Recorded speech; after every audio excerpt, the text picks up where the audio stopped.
Olá! Hoje a gente vai mergulhar num tema que, olha, testa o coração de todas as nossas relações, a coragem de amar através da verdade.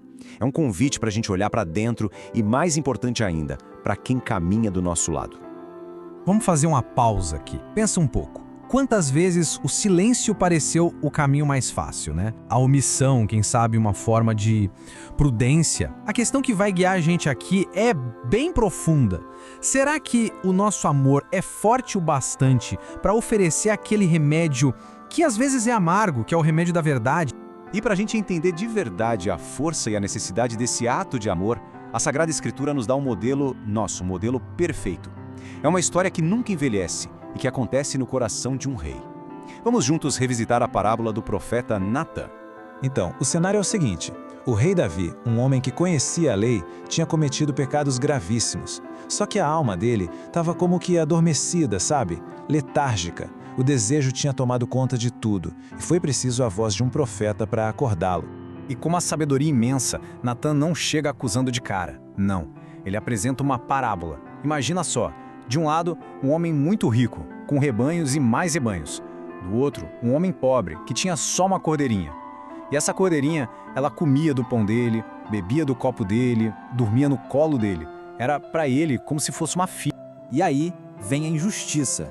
Chega uma visita na casa do homem rico e ele, para não ter que sacrificar um dos seus próprios animais, o que ele faz? Ele vai lá, toma a única cordeira do pobre e a serve para o seu hóspede.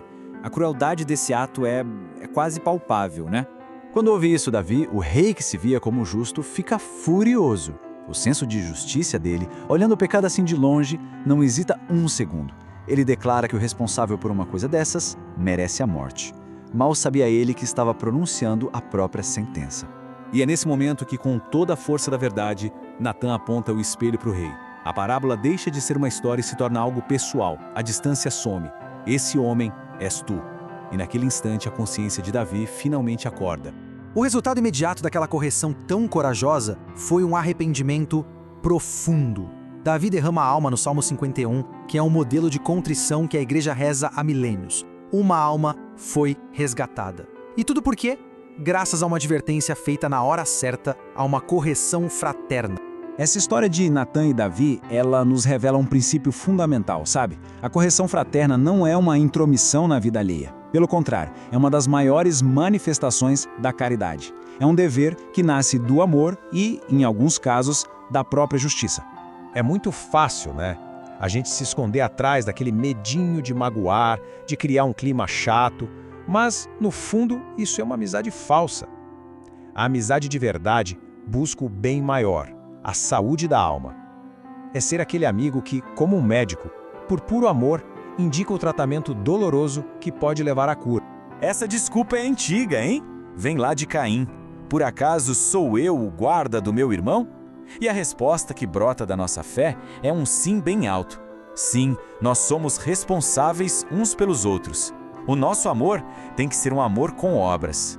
E o resultado dessa prática é a força. Quando a gente se ajuda a enxergar a verdade, nós construímos laços que não se quebram. A gente se torna uma comunidade forte, protegida, como uma cidade com muralhas. A amizade se aprofunda, se torna autêntica de verdade. Mas veja bem, corrigir não é só um ato de coragem, é uma arte. Uma arte que exige virtudes bem específicas para ser de fato um ato de amor e não de orgulho. É preciso saber como fazer. Basicamente, são 3 pilares. O primeiro, a caridade. A sua motivação tem que ser o amor, a vontade de ver o outro melhor, e não só um desabafo do nosso ego ferido. O segundo, a humildade. É lembrar que nós também somos frágeis, que nós também precisamos de ajuda. E o terceiro, a prudência. Saber escolher a hora certa, as palavras certas, o lugar certo, mais reservado. Olha, este conselho de São José Maria resume tudo isso perfeitamente. Corrigir com caridade, no momento oportuno, sem humilhar.